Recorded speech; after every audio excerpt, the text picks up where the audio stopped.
Pamagat, puso sa kontrata ang sabi ng ilan, kung nais mo raw magtagal sa isang trabaho, kailangan mong matutunang makisama sa lahat, maging anghel ka man o nagpapanggap lang.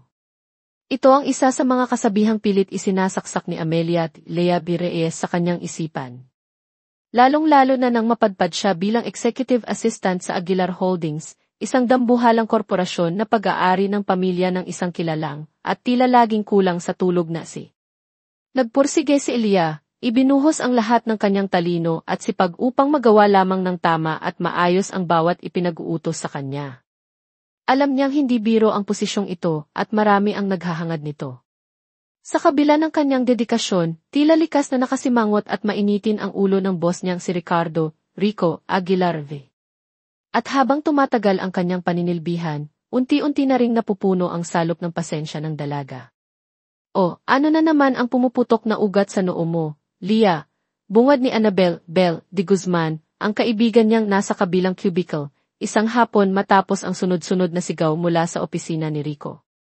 Parang almusal, tanghalian at hapunan mo na ang sermon ni Sir Rico, ah. Baka naman, alam mo na, the more you hate. Kuno. Nagpapapansin lang yan sa'yo, girl. Napangiwi si Lia habang inaayos ang nagkapatong-patong na dokumento sa kanyang mesa. Kung ganito siya magpapansin, Belle, baka isang araw ay hindi ko na mapigilan ang sarili ko at maisampal ko sa kanya itong stapler. Nakakabwisit na eh. May halong inis at pagod ang kanyang boses. Mahinang natawa si Belle. Bilib nga ako sa tibay ng sikmura mo, friend. Ilang buwan ka na rito, hindi ka pa rin nagre-resign kahit parang laging may dalawyang si Sir Sungit. Karamihan ng mga nauna sa'yo, wala pang isang linggo, sumusuko na. Wala naman akong ibang mapagpipilian sa ngayon, Belle. Alam mo namang malaki ang sahod dito, at sapat lang yon para sa mga bayarin sa bahay at sa pagpapaaral kay Bunso. Sunod-sunod na bumuntong hininga si Elia, ang mga mata ay nakatuon sa mga numerong kailangan niyang i-encode. Siya ang breadwinner ng kanilang pamilya simula nang pumanaw ang kanilang ama. Hanggat kaya kong tiisin ang ugali ni Sir Rico, kakayanin ko. Hindi ako aalis dahil lang sa init ng ulo niya. Magmatigasan kami, pero mananatili ako rito, matigas niyang sabi, ngunit sa kaloob-looban niya, may bahid ng pag-aalinlangan. Ibang klase ka talaga, girl power, namamanghang sambit ni Belle. Ikaw lang ang nag-iisang tumagal sa trono na iyan. Kung ako yan, unang sigaw pa lang niya, nag-awol na ako. Gusto ko mang umalis minsan, pero hindi na natapos ni Elia ang sasabihin. Binabayaran ko ba kayo para magkwentuhan ng buhay-buhay niyo dyan? Isang malamig at matigas na boses ang biglang pumutol sa kanilang usapan.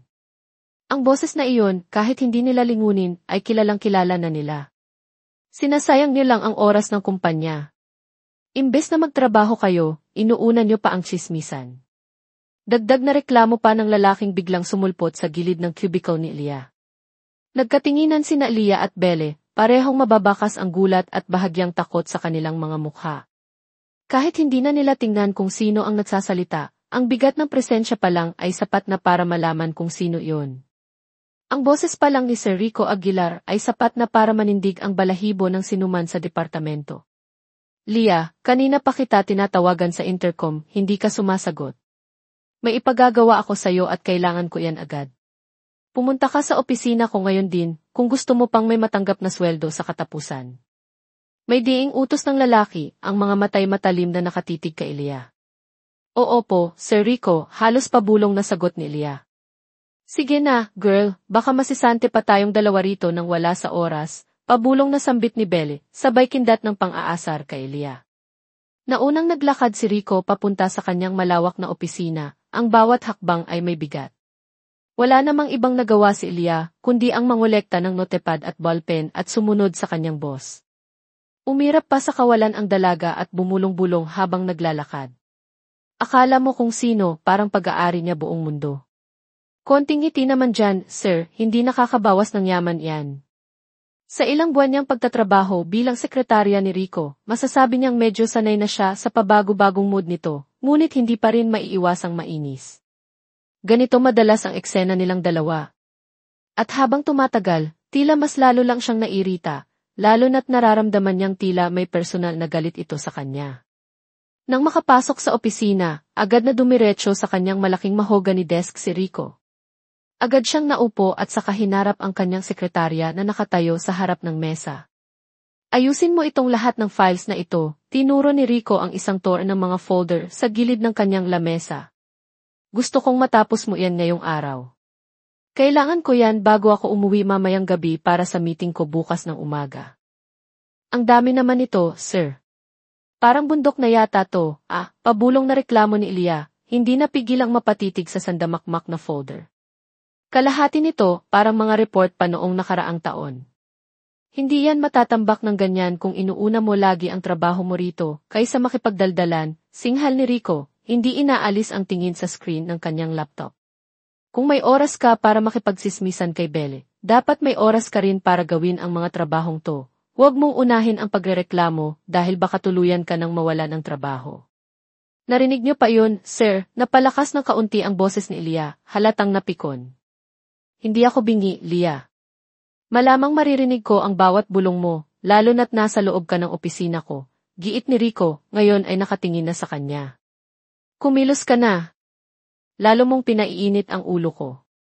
Dali-daling kinuha ni Ilya ang mga folder, halos hindi na niya makita ang dinaraanan dahil sa taas ng bitbit niya.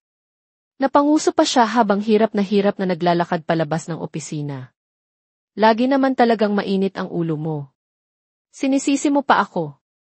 Akala mo naman perpekto siya, mahinang singhal ng dalaga bago siya tuluyang makalabas ng opisina.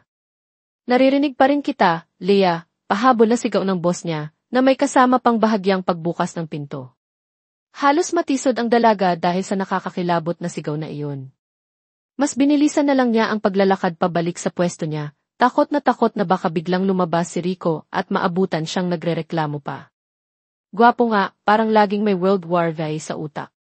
Akala mo naman pinaglihi sa sama ng loob, naiinis na bulong ni Ilya sa sarili, habang pabagsak niyang inilapag sa kanyang lamesa ang mga folder.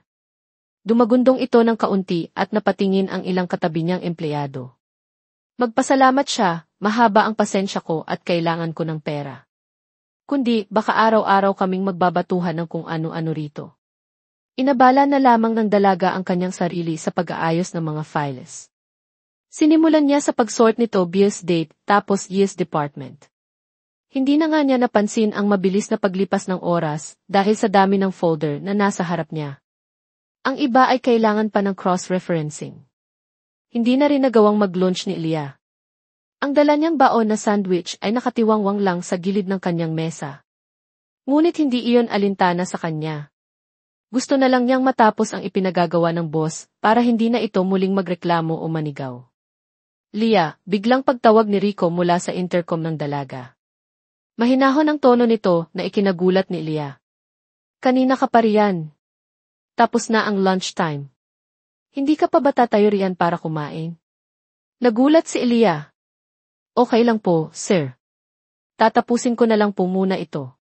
Mamaya na lang po ako kakain kapag uwian na. O di kaya habang nag-o-overtime. Ilang sandali pa, nagulat na lang si Ilya nang makita si Rico na nakatayo na sa tabi ng kanyang cubicle, seryoso ang mukha nito. Pinigilan nito ang kanyang mga kamay na abala sa pagbubuklat ng mga papel. Napatitig ang dalaga sa boss niya, puno ng pagtataka ang kanyang mukha. Bakit siya nandito? At bakit parang nag-aalala? Kumain ka muna, utos ng binata, ang boses ay mas malumanay kaysa karaniwan.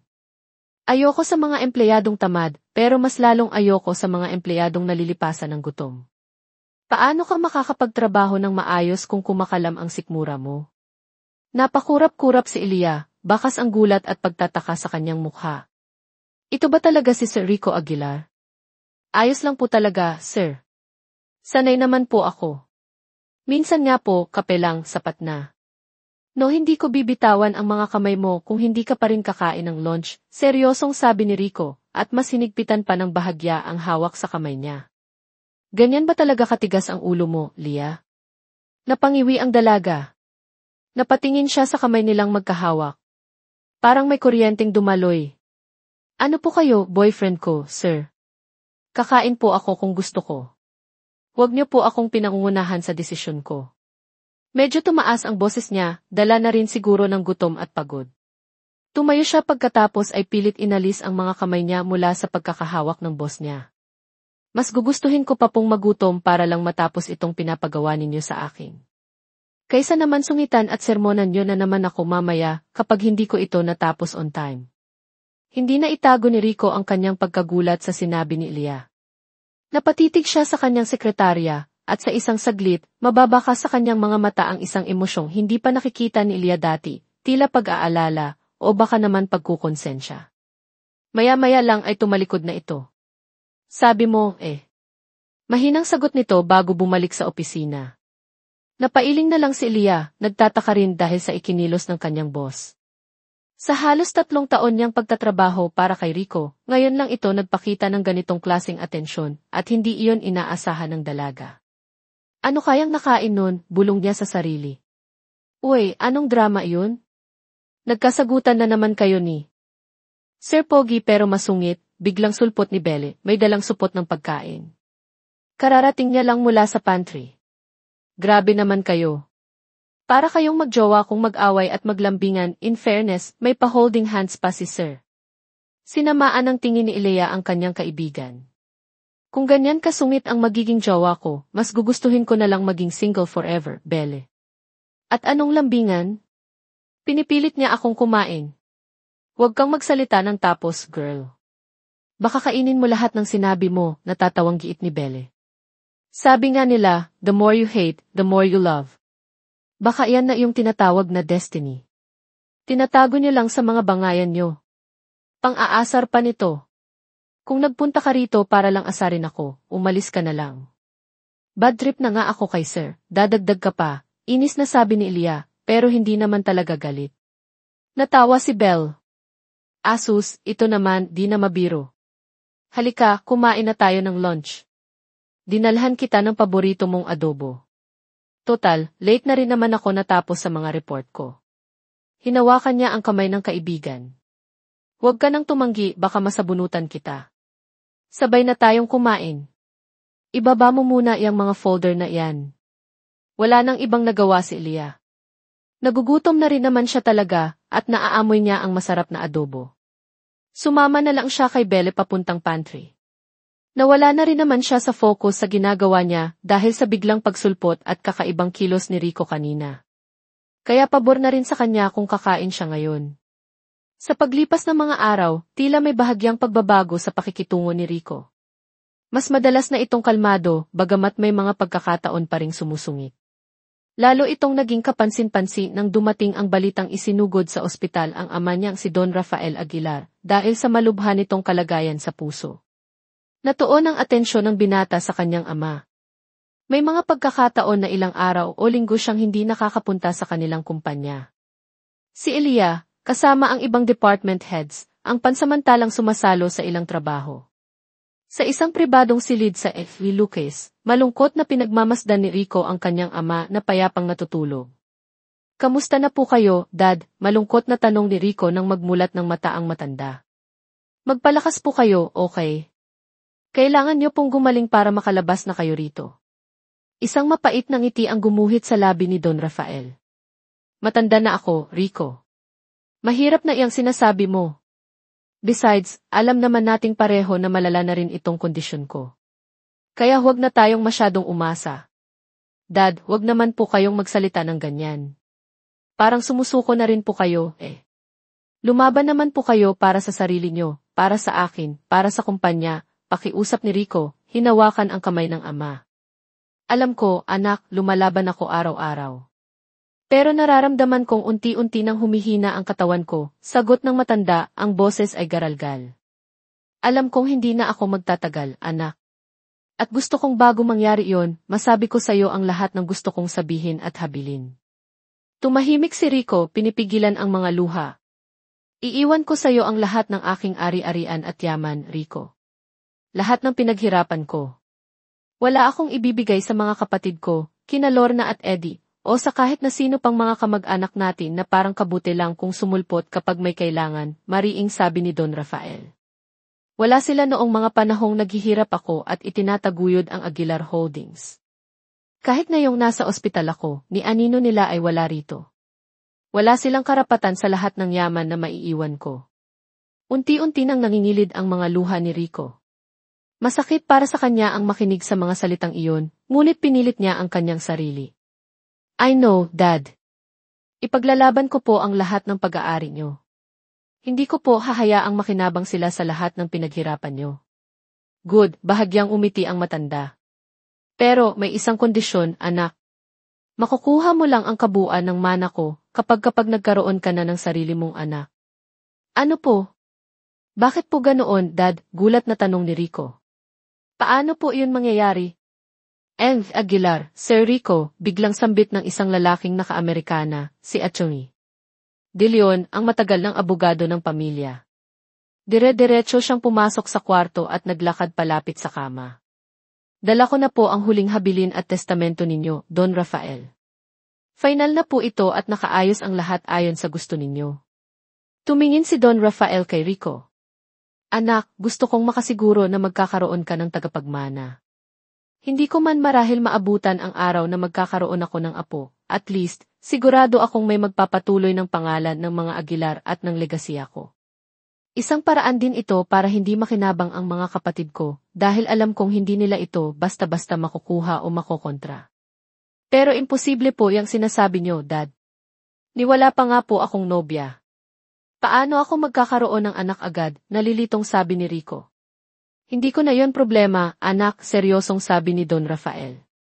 Kung gusto mong makuha ang yaman at ari-arian ko, kailangan mong magkaroon ng anak sa lalong madaling panahon. Kung hindi mo yun magagawa sa loob ng 2 taon mula sa araw ng aking pagpanaw, idodonate ko ang lahat ng maiiwan ko sa mga charity na matagal ko nang tinutulungan. Dad, napakabigat naman po niyan, halos pabulong na sabi ni Rico. Seryoso ako, Rico. Hindi ko na ito babaguhin. Yun ang huling hiling ko sa'yo kung gusto mo talagang makuha ang mana ko. Alam kong matagumpay ka na sa sarili mong mga kumpanya, pero iba pa rin itong Aguilar Holdings. Ito ang puso ng pamilya natin. Gusto kong mapunta ito sa'yo at sa magiging apo ko. Napasapo sa noo si Rico. Mariin pa siyang napapikit pagkatapos ay napailing. Para sa kanya, hindi biro ang gustong mangyari ng kanyang ama. Paano siya magkakaroon ng nobya at anak sa ganoong kaikling panahon? Wala siyang natitipuhang babae at ang ideya ng pag-aasawa o pagkakaroon ng anak ay malayo pa sa kanyang mga plano. Wala sa sarili si Rico nang umalis siya sa ospital. Natagpuan na lamang niya ang kanyang sarili na nasa loob na ng kanyang opisina sa Aguilar Holdings, nakatitig sa kawalan, ang isip ay lumilipad. Sir Rico, marahang tawag ni Ilya, may daladalang tray ng kape at ilang dokumento. Ito po yung mga bagong reports mula sa iba't ibang departamento. At kape niyo po. Nag-aalangan siyang pumasok, bakas ang kaba sa kanyang mukha. Iiwan ko na lang po muna rito sa mesa niyo. Kayo na lang po ang bahala. Napatingin si Rico kay Ilya, tila ngayon lang napansin ang presensya nito. Marami na ba akong kailangang asikasuhin, Ilya? Yes, sir. Tambak na po ang mga reports dito at sunod-sunod na rin po ang mga files na ipinapadala para sa approval nyo. May ilang urgent matters din po na kailangan ng inyong atensyon. Bumuntong hininga ang binata. Sige, susubukan kong tapusin ang mga to kaagad. Sige po, sir, magalang na sagot ni Ilya at nagsimula ng maglakad palabas ng opisina. Wait, pigil ni Rico sa dalaga. Magpatawag ka ng emergency meeting sa lahat ng board members, ASAP. Tumango lang si Ilya bago muling nagpatuloy sa pag-alis. Kahit hindi niya sabihin, napansin niya ang kakaibang itsura ng boss niya. Mukha itong problemado at balisa. Napuno ng pagtataka ang dalaga, ngunit mas nangingibabaw ang bahagyang pag-aalala. Kitang-kita kasi niya ang matamlay at malungkot na mukha ni Rico. Bukod doon, parang may mabigat na pasanin at sakit na mapapansin sa kanyang mga mata. Sunod-sunod na umiling si Lia pagbalik niya sa kanyang pwesto. Ano bang pakialam mo sa lalaking iyon, Lia? Buwisit siya sa buhay mo, di ba? Hindi ka dapat nag-aalala para sa kanya. Inis na singhal niya sa kanyang sarili, sabay tapik sa pisngi. Girl, Enyar. Nababaliw ka na ba? Bakit mo sinisermonan yung sarili mo? Kunot noong tanong ni Belle na napadaan. Wala. May iniisip lang. Narinig ko yung mga sinabi mo kanina. Ano bang nangyari kay Sir Rico? Bakit naman ako ang tinatanong mo? Ano bang malay ko, bahagyang natawa si Belle. Pero seryoso, kasasabi mo lang na nag-aalala ka para kay Sir. Ibig sabihin, may napansin ka. Ano iyon? Ang tagal niya ring hindi pumasok, di ba? Namuwang pa ito sa harap ng kaibigan. Sabihin mo na. Spill the tea. Hindi ko nga alam, Belle. Hindi ko naman tinanong. Pero napansin kong parang sobrang lungkot at matamlay siya. Mukhang may malaking problema, na pangusong sagot ni Leah. Ay, ano ba yan? Ang akala ko pa naman ay may masasagap na akong juicy chismis, dismayadong sabi ni Belle. Diyan ka naman magaling, eh. Puro ka chismis. Kaya nga nadadamay ako kapag nahuli tayo ni Sir, eh. Che! Gusto mo rin naman. Aminin mo, sa sobrang inis mo kay Sir, alam kong gustong-gusto mong may makakausap ka para mailabas yung frustrations mo, bahagyang tumawa si Belle. Hinaan mo nga yung boses mo, baka mamaya may makarinig pa sa iyo at mapunta pa sa Evie, sita ni Leah sa kaibigan. Magtrabaho na nga tayo. Baka mahuli na naman tayo ni Sir na nagchichismisan. Ginugol ni Leah ang kanyang oras sa pag-aasikaso ng mga dapat niyang tapusin. Sa loob ng ilang araw na hindi regular na pagpasok ng boss niya, natambakan na sila ng mga trabaho. Pinilit niyang saluhin ang ilang gawain na kaya niyang tapusin para kay Rico, lalo na ang mga papeles na kailangan lang ng paunang review. Ngunit ang ilan ay ang binata mismo ang kailangang gumawa at pumirma. Nagulat na lamang si Elia nang mapansin niya si Belle na nasa isang gilid, diretsong nakatitig sa kanya, at may nakaukit na mapang-asar ng ngiti sa labi. Maya-maya lang ay marahan itong naglakad palapit sa kanya. Trabaho iyan ni Sir, ah. Bakit ikaw ang gumagawa? Concerned citizen ka na ngayon, nagtatakang tanong ni Belle. Wala na rin naman akong ibang gagawin kaya ginawa ko na to. Ang dami pa kaya niyang kailangang asikasuhin doon sa opisina niya, lalo na't kararating lang niya, paliwanag ni Leah, umiiwas ng tingin. Naningkit ang mga mata ni Belle. Talaga ba? O baka naman? Namiwang pa siya sa harap ng kaibigan. Alam mo, pwede mo namang pabayaan na lang yan dyan para si Sir na mismo ang gumawa niyan. Ano naman ang nakain mo at naisipan mong maging extra helpful? Ang akala ko ba ay mortal enemy mo iyon? Huminga ng malalim si Leah. Naaawa lang ako kay Sir, okay? Sa tingin ko talaga mayroon siyang mabigat na problema. Kahit pa mainit ang dugo ko lagi sa kanya, kahit pa paano naman ay nakakaramdam pa rin ako ng awa para sa kanya. Tao pa rin naman ako, Belle. Awa ba talaga yung nararamdaman mo, Leah? Baka naman iba na yan, makahulugang sabi ni Belle. At ano naman ang ibig mong sabihin dyan, ha, nakangiwing singhal ni Leah. Girl, aminin mo, gwapo si Sir Rico. Hindi mo maitatanggi yon.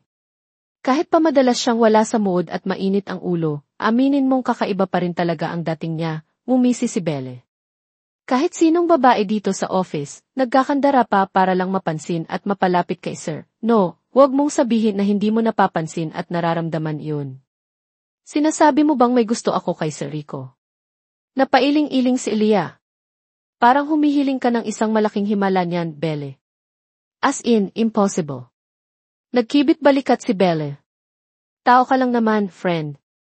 Babae ka pa. Kahit anong pagdedeni ang gawin mo, hindi mo pa rin maiiwasang magkaroon ng, kahit katiting na, paghanga kay Sir Rico, no? Napaiwas ng tingin si Leah. Nagpatuloy na lang siya sa kanyang ginagawa para hindi mahalataan ng kanyang kaibigan ang pamumula ng kanyang pisngi. Ang totoo, sa mga nakalipas na araw, lalo na noong madalas wala si Rico, may parte ng puso at isip niya ang tila hinahanap-hanap ang presensya nito, kahit pa ang kasungitan nito. Sinubukan man niyang iwaksi iyon sa isipan niya ay nabigo siya.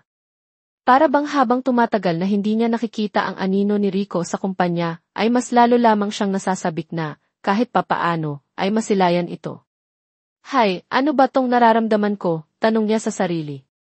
Leah! Isang malakas na sigaw mula sa intercom ni Rico ang pumutol sa kanyang pag-iisip. Napaigtad sa gulat ang dalaga at maya-maya lang ay humahangos na siyang nagtungo papunta sa opisina ng boss niya. Bakas ang pagtataka sa mukha ni Leah nang humarap siya kay Rico. Naroon pa rin ang lungkot at tila paghihirap sa mga mata ng binata, at hindi iyon nakaligtas sa paningin ng dalaga. Yes po, sir. May meeting ba ako ngayong araw? Seryosong tanong ni Rico, nakatingin sa kanyang schedule monitor. Let me check po, sir, aligagang sagot ni Elia. Dali-dali niyang kinuha ang kanyang digital tablet. May meeting po kayo mamayang tanghali, sir, with F. Benef, manager ng IMCO Industries. I see. Sino ang ka-meeting ko? Si Kim F. Benef po, sir, manager ng IMCO. Cancel it, mabilis na sabi ni Rico. Tumayo siya pagkatapos ay naglakad palapit sa bintana, nakatalikod sa kanyang sekretarya. Paki-cancel lahat ng meetings ko para sa araw na ito, pati na rin sa mga susunod na araw. Sasabihan na lang kita kapag pwede na ulit akong tumanggap ng appointments. I need to focus on something more important. Po, naguguluhang bulalas ni Elia. Lahat po, sir. Pati po yung sa mga foreign investors next week. Hindi mo ba narinig ang sinabi ko, Lia? Kailangan ko pa bang ulitin, iritableng sagot ni Rico, humarap na ito sa kanya. Napabuntong hininga na lang ang dalaga. Ang akala ko pa naman nagbago na. Mainitin pa rin pala ang ulo, kahit problemado na, pabulong niyang reklamo, sapat lang para marinig niya. Naririnig kita, Lia, malamig na sambit ni Rico, lumapit ito ng bahagya. You're really different. Ibang-iba ka sa mga naging sekretarya ko noon, at mas lalong ibang-iba ka sa mga babaeng kilala ko. Nagsalubong ang mga kilay ng dalaga. Ano naman po ang ibig niyong sabihin, sir? Ikaw lang ang kilala kong empleyado na mailakas ng loob na sumagot ng ganyan sa boss nila. Ang iba, takot na takot sa akin. Kayo lang din naman po ang kilala kong boss na parang laging galit sa lahat ng empleyado niya, lalo na sa akin, hindi napigil ang sagot ni Elia. Isang bahagyang ngisi ang gumuhit sa labi ng binata, isang ngisi na ngayon lang nakita ni Elia. For your information, Lia, sa'yo lang ako madalas nagagalit o baka sa'yo ko lang nailalabas ang inis ko sa mundo. Nawala ang pagtataka sa mukha ng dalaga at napalitan iyon ng mas matinding inis. I see. So, ako po pala ang paborito niyong punching bag. Ngayon ay malinaw na sa akin ang lahat. Bahagya pa siyang tumango-tango. May personal po ba kayong problema sa akin, Sir Rico? Diretsong tanong niya.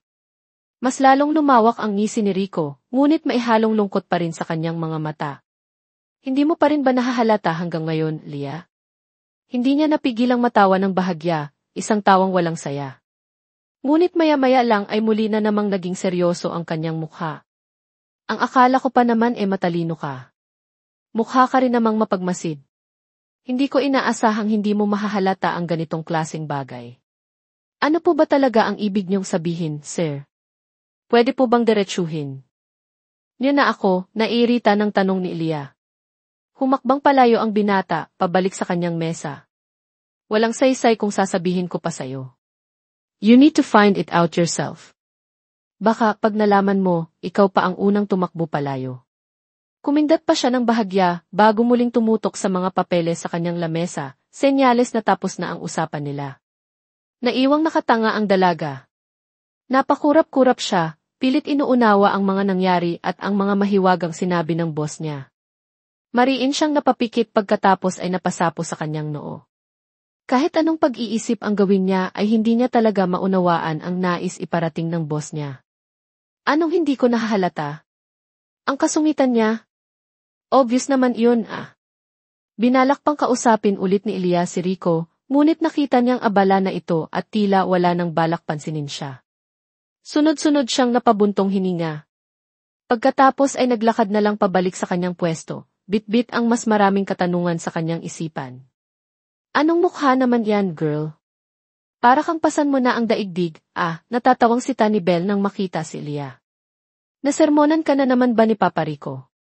Huminga ng malalim si Elia bago naupo. Hindi. Pero pinasakit niya lang lalo ang ulo ko. Ay, iba yan. Ano na naman ang ginawa niya ngayon? Parang nabuhayan ng dugo si Belle, sabik na sabik siyang marinig ang sagot ng kaibigan. Dali-dali pa siyang lumapit sa pwesto ni Elia at umupo sa bakanting silya sa tabi nito. Dali na. Ay share mo na sa akin. Magkaibigan naman tayo Baka may maitulong ako.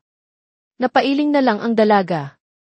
Ang sabi niya, may hindi raw ako napapansin sa mga ginagawa niya. Ano naman ang mapapansin ko roon? Puro utos at sermon lang naman ang ginagawa niya sa akin. Tapos, sinabi pa niyang iba raw ako sa lahat ng babaeng kilala niya. Nanlaki ang mga mata ni Belle. Napatakip pa siya ng kanyang bibig. O Ray Anaconda. Sinabi niya talaga iyon? Word for word.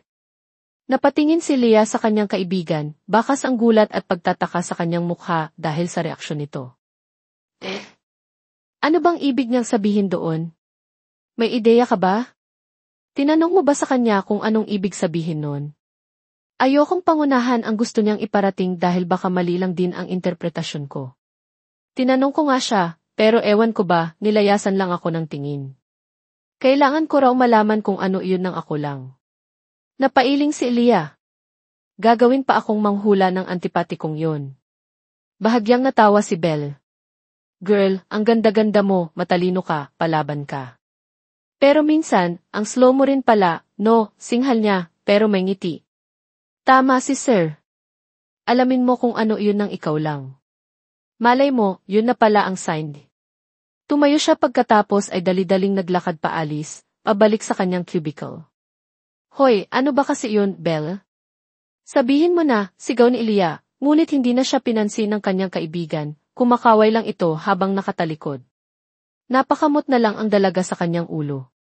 Hindi na niya namalayan kung gaano siya katagal na nakatulala roon, iniisip ang mga sinabi ni Rico at ni Belle. Natagpuan na lang niya ang kanyang sarili na abala na ulit sa pagtapos ng mga trabahong nakatambak sa lamesa niya.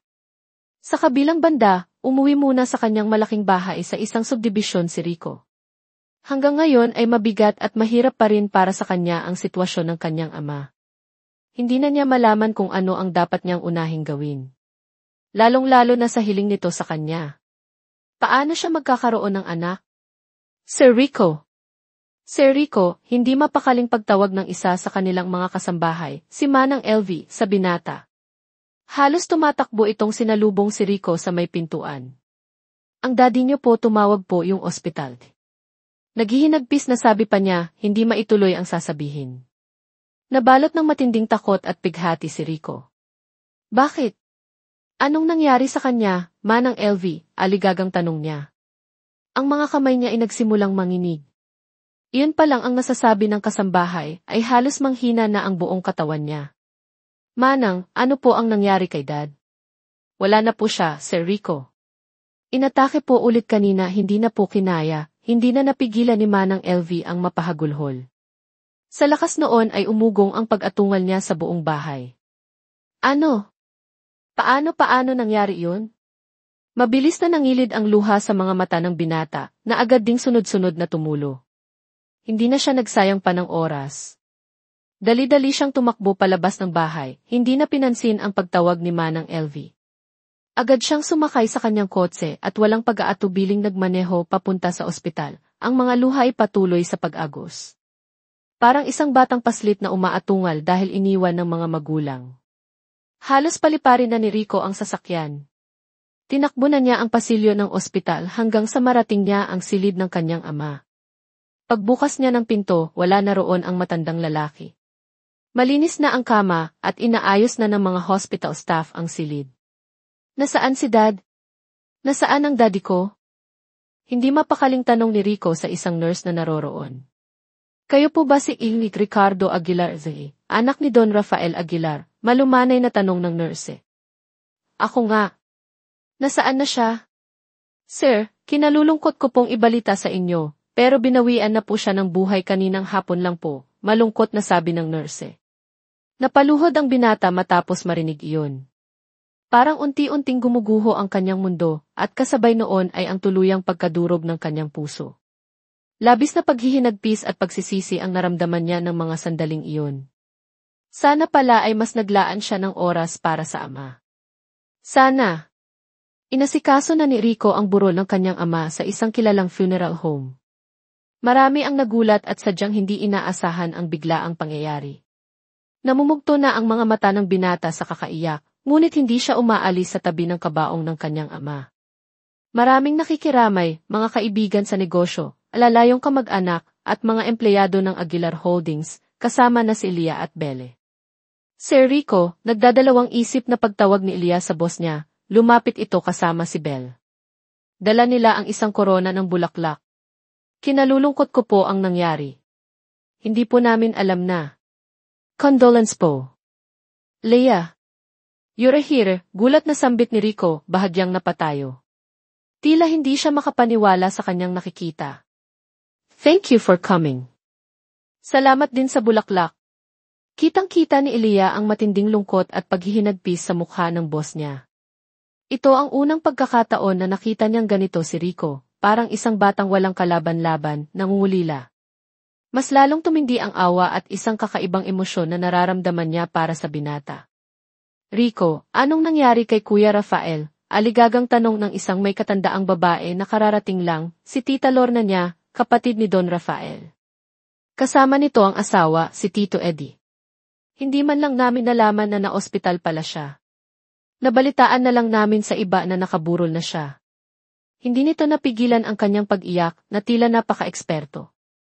Sana ay nasamahan man lang namin siya hanggang sa kanyang huling hininga. Heart attack, tipid na sagot ni Rico, ang mga kamao ay nakakuyom. Mababakas ang pinipigilang galit sa kanyang tinig. Hindi na kinaya ng katawan niya. Bakit hindi mo sinabi sa amin agad? Bakit hindi ka tumawag? Kunot noong tanong naman ni Tito Eddie. Kapatid namin siya.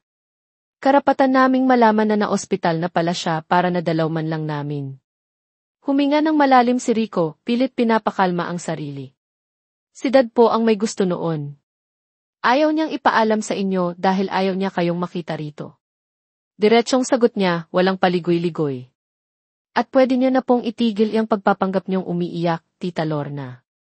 Alam nating lahat kung ano ang tunay na ugali niyo at kung ano lang ang pakay niyo, kaya kayo naririto. Ano bang sinasabi mo, Rico? Obvious na nainis si Tita Lorna. Namatay ang kapatid namin. Normal lang para sa amin ang magdalamhati at malungkot. Matuto kang gumalang sa mas nakakatanda sa'yo, iho, nagbabantang saad ni Tito Eddie. Baka nakakalimutan mong mga kapatid kami ng tatay mo.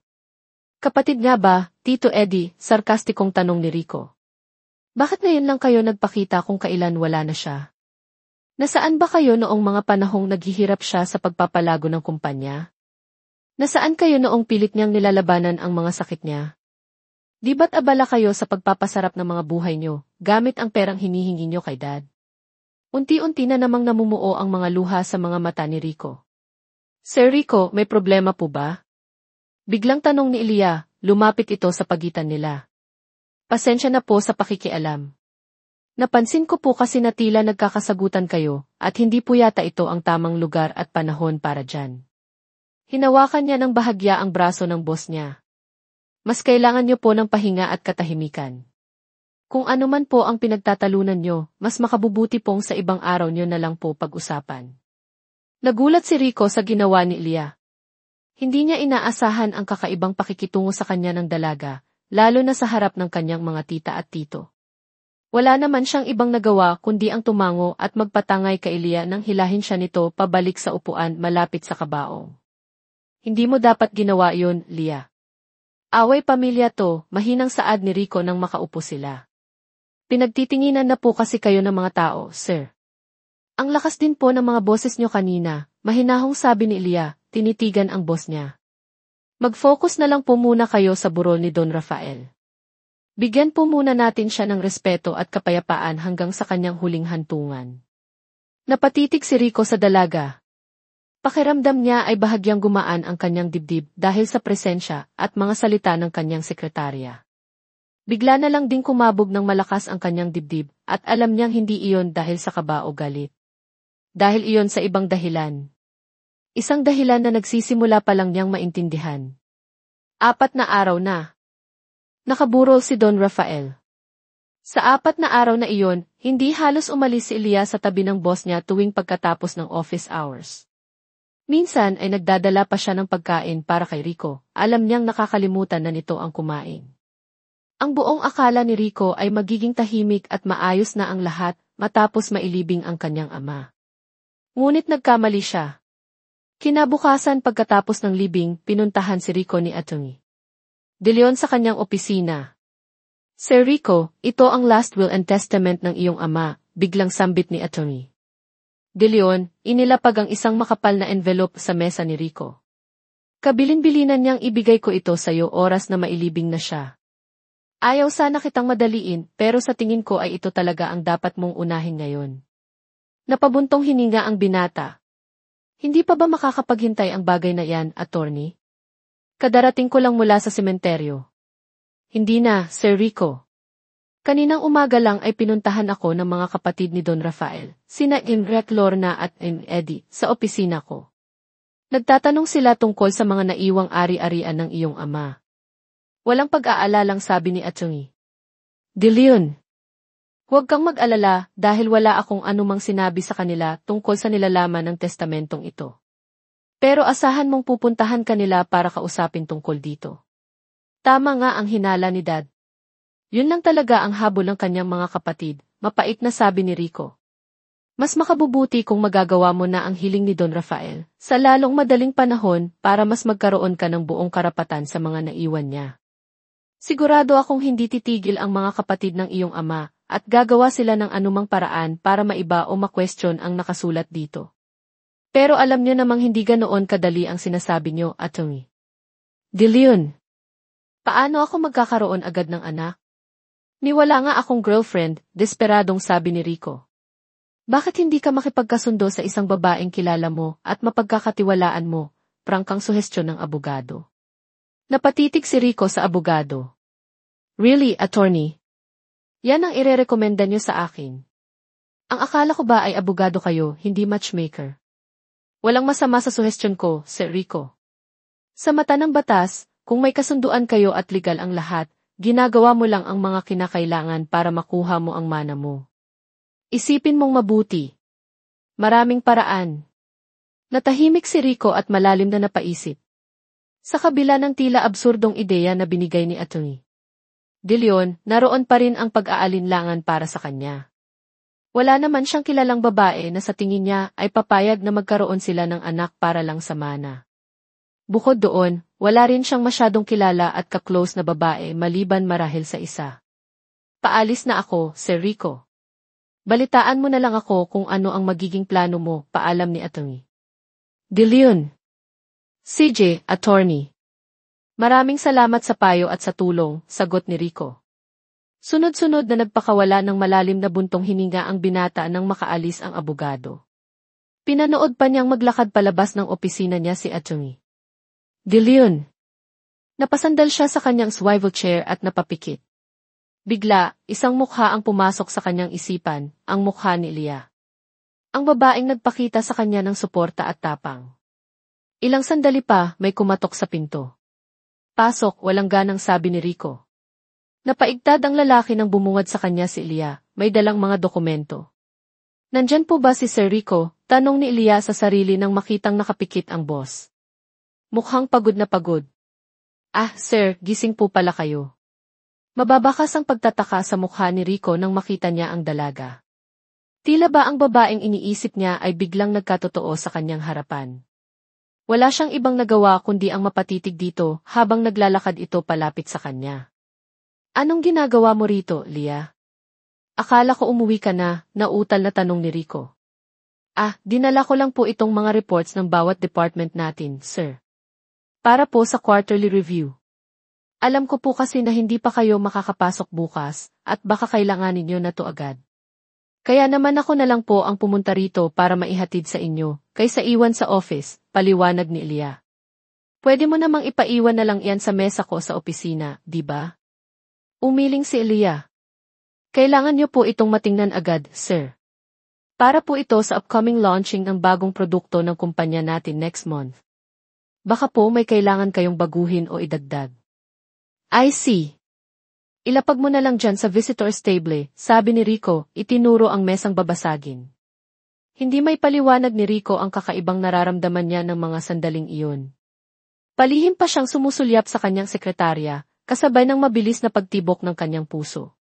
Malinaw pa rin sa kanyang alaala ang ginawang pagdamay sa kanya ni Leah nitong mga nakalipas na araw. At hanggang ngayon, naguguluhan pa rin siya sa nararamdaman niya para dito. Isang pakiramdam na higit pa sa pagiging boss at empleyado. Sunod-sunod na malalakas na katok sa pinto ng opisina ang nakaagaw ng atensyon ni Leah at Rico. Sabay pa. Silang napatingin sa gawin ng pinto. May bisita ka pa ata, sir, tanong ni Leah. Wala akong inaasahang bisita ngayong araw. Sinabi ko na kay Manang LV na gusto kong mapag-isa at makapagpahinga, giit ng binata. Dahil mas malapit si Elias sa pinto, siya na ang nagpresentang magbukas nito. Isang pamilyar, ngunit hindi ka nais-nais na mukha ng isang gwapong lalaki ang bumungad sa kanya. Hindi niya ito masyadong kilala, ngunit may pagkakahawig ito sa kanyang boss. Ito yung lalaking kasama ni na Tita Lorna at Tito Eddie sa burol. Nandyan ba si Rico? Pinsan, tanong ng lalaki, si Marco, na may mapang-asar ng ngiti. Boses pa lang ang naririnig ni Rico ay kilala na agad niya kung sino ang dumating. Mabilis na nagsalubong ang kanyang mga kilay. Agad siyang tumayo pagkatapos ay naglakad palapit sa pinto. Anong ginagawa mo rito, Marco? Anong kailangan mo? Seryosong tanong ni Rico, hinarangan ang daan. Silang, pinsan. Di ba pwedeng bumati ka muna? O makiramay? Sunod-sunod naman agad ang mga tanong mo, sagot ni Marco, pilit sumisilip sa loob ng opisina. Wala akong oras para makipaglokohan sa'yo, Marco. Sabihin mo na ang kailangan mo at umalis ka na. Bahagyang natawa si Marco. Wala ka pa rin talagang pinagbago, pinsan. Mainitin pa rin ang ulo mo. Kaya siguro walang tumatagal na syota sa'yo. Kung ikaw din lang naman ang laging makakaharap ko, sadyang iinit talaga ang ulo ko, ganting sagot ni Rico. Maiwan ko na lang po kayo, Sir Rico. Sa opisina na lang po tayo ulit magkita bukas, biglang paalam ni Elia, naramdaman ang tensyon sa pagitan ng magpinsan. Nabalot siya ng hiya dahil sa kanyang nasasaksihan. Hahayaan ko na po kayong makapag-usap na dalawa. Akma na siyang aalis. No, stay here, Lia. Mabilis na pigil ni Rico, hinawakan nito ang braso ng dalaga. Nagulat si Lia sa ginawa nito, pati na rin si Marco. Ha? Bakit po, sir? May kailangan po ba akong sabihin sa kanya? Kailangan pa po ba nating mag-usap? Ano po ang pag-uusapan natin? Hindi po ba pwedeng sa kumpanya na lang, sunod-sunod na tanong ni Lia, litong-lito. Hindi. Pero ngayong nasa harap ko na itong pinsan ko, kailangan ko nang masabi sa'yo agad ang isang bagay na napakahalaga, seryosong sabi ni Rico, titig na titig kay Elia, pagkatapos ay matalim na tumingin kay Marco. Wow, parang ang seryoso naman ata niyan, pinsan. Wrong timing ba ang pagdating ko? Natatawang tanong ni Marco, ngunit may bahid ng intriga sa kanyang mga mata. Hindi ako nakikipagbiruan sa'yo, Marco, okay? Huwag kang ngingisi-ngisi sa harapan ko dahil lalo lang akong naiinis sa'yo, banta ni Rico. Walang pagdadalawang isip na naglakad papasok ng bahay si Marco, nilampasan si Rico. Sasabihin ko na kung ano ang pakay ko rito. Gusto kong malaman kung ano ang nakasulat sa last will and testament ni Tito Rafael. Karapatan naming malaman iyon, lalo na si Mama. Manang-mana ka talaga sa nanay mong mukhang pera, Marco. Hindi ko to ginagawa para sa sarili ko o para sa nanay ko, okay? Gusto ko lang malaman ang totoo para sa kapakanan ng pamilya. Sino pa bang niloloko mo? Sarkastikong natawa si Rico. Alam naman nating lahat na habol nyo lang ang yaman na naiwan ni Dad. Kaya kayo biglang nagparamdam ulit ngayong wala na siya. Napansin ni Marco ang envelope na iniwan ni Atchongi De Leon sa sofa. Dali-dali niya itong kinuha at binuksan, hindi pinansin ang pagtutol ni Rico. Mabilis niyang binasa ang ilang bahagi. Aba, mapupunta lang pala ang lahat ng pamana ni Tito sa magiging anak mo. Paano naman yan mangyayari kung wala ka namang anak? Ni wala ka pang ang nobya, di ba? O baka naman. Tumingin si Marco kay Lia mula ulo hanggang paa. Siya na ba yun? Wala ka nang pakialam doon, Marco, sigaw ni Rico. Sir, hindi po ata ito ang tamang oras para manatili ako rito. Masyado na po kasing personal at importante ang pinagtatalunan nyo, biglang sambit ni Elia, nahihiya at nailang. It's okay, Lia. Actually, may kinalaman ka rito, sabi ni Rico, na ikinagulat lalo ni Elia. Tumingin si Rico kay Marco. Siya nga. Siya ang babaeng tutupad sa kailangan ko para makuha ko ang mana ni Tito Rafael. May angal ka? Naglakad si Marco palapit kay Elia, tinititigan ito ng may mapanuring tingin. Maganda, mukhang sexy at mukhang matalino. Talaga namang marunong ka rin palang pumili ng babae, pinsan. Pero sigurado ka ba na papayag siya sa kabaliwan mo? Huwag kang lalapit sa kanya, Marco, banta ni Rico, pumagit na siya sa dalawa. Alam ko kung anong tumatakbo dyan sa marumi mong isip. Binabalaan na kita. Huwag mong ituloy kung ano pa man ang pinaplano mo dahil hinding-hindi ka magtatagumpay. Huwag mo akong minamaliit, Rico. Matagal na panahon tayong hindi nagkikita. Marami ka nang hindi alam tungkol sa akin. Umisip pa si Marco para lalong asarin ang kanyang pinsan. Pagkatapos ay naglakad na ito palapit sa pinto. Aalis na ako. Nalaman ko na ang kailangan kong malaman. Good luck na lang sa inyong dalawa. Tignan natin kung sino ang huling tatawa. At tuluyan na itong umalis.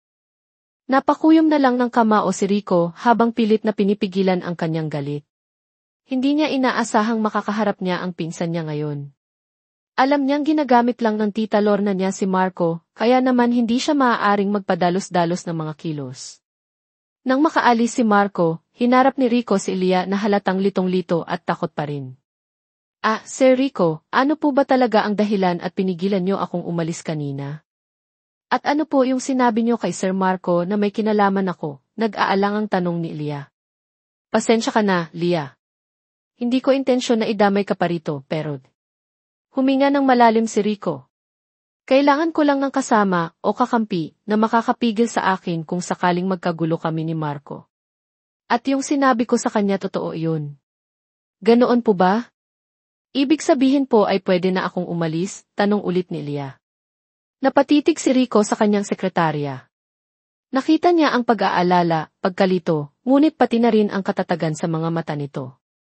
Pagkatapos ay isang ideya, isang desperadong ideya, ang biglang pumasok sa kanyang isip. Hindi man siya sigurado kung magtatagumpay ito, mas mabuti nang subukan niya para wala siyang pagsisihan sa huli. Ito na marahil ang tinutukoy ni Atty. De Leon. Lia, seryosong tawag ni Rico. Pwede ba akong humingi ng isang napakalaking pabor sa'yo? Nangunot ang noo ng dalaga. Pabor po? Ano naman pong klaseng pabor yun, sir? Kung tungkol po sa trabaho, kahit overtime po ako araw-araw, gagawin ko. Huminga ng malalim si Rico, tila nag-ipon ng lakas ng loob. Tinitigan niya si Lia diretso sa mga mata. Lia, pwede bang magkaroon tayo ng anak? Po. Napasigaw si Elia, nanlalaki ang mga mata. Anak po. Tayong dalawa. As in, ikaw po at ako. Halos mataranta si Elia dahil sa narinig niya. Inakala niyang nabibingi lang siya. Ano po bang nakain niyo, sir, at naisipan niyo po akong alukin ng ganyan? Grabe naman po yung pabor na hinihingi niyo. Akala ko po, ipapa-photocopy niyo lang ako ng sangkatutak na dokumento. Seryoso ako, Lia, mariing sabi ni Rico. Para makuha ko ang naiwang pamana ni Dad. Yun ang kondisyon niya. Kung hindi ko yun magagawa sa loob ng 2 taon, mapupunta sa charity ang lahat ng pinaghirapan niya. At kapag nangyari yun, malaki ang posibilidad na gumawa ng paraan ang mga kapatid ni Dad, sina Tita Lorna at Tito Eddie, para mapigilan iyon at sa kanila mapunta ang mana. Hindi ko hahayaang mangyari yun. Pero sir, hindi naman po ganoon kadali yung pabor na hinihingi nyo. Para po kayong nanghihingi ng ginto sa isang pulubi. Anak po yun, sir, hindi laruan. Gulong-gulo pa rin ang isip ni Elia. Pag-isipan mong mabuti, Lia. Bigyan kita ng panahon. Pero kailangan ko ng tulong mo. Ikaw na lang ang naiisip kong pag-asa ko. Ikaw lang ang babaeng pinagkakatiwalaan ko sa ngayon. Kitang-kita ng dalaga ang pagsusumamo at halos pagmamakaawa sa mukha ng kanyang boss. Ito ang unang pagkakataon na nakita niyang ganito si Rico, desperado at tila nawawala ng pag-asa. Parang pinipiga ang puso niya habang tinititigan ito. Sa mga nakalipas na araw, lalo na noong nasa burol sila, hindi maitatanggi ni Elia na mas lalo siyang nahulog sa boss niya. Imbes na mapigilan ang kanyang nararamdaman, mas lalo pa iyong lumala.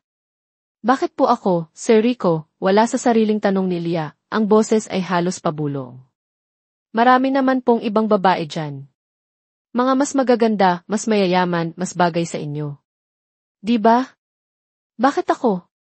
Isa lang po akong simpleng sekretarya nyo. Wala po akong maipagmamalaki. Baka maging kahihiyan lang ako sa inyo kung ako ang magdadala ng magiging anak nyo. Ang baba naman ang tingin mo sa sarili mo, Lia, malumanay na sabi ni Rico, lumapit ito sa kanya. Hindi ba't sinabi ko na sa'yo noon na iba ka? Totoo yun. Namumukod tangi ka sa lahat ng babaeng nakikita ko at kilala ko.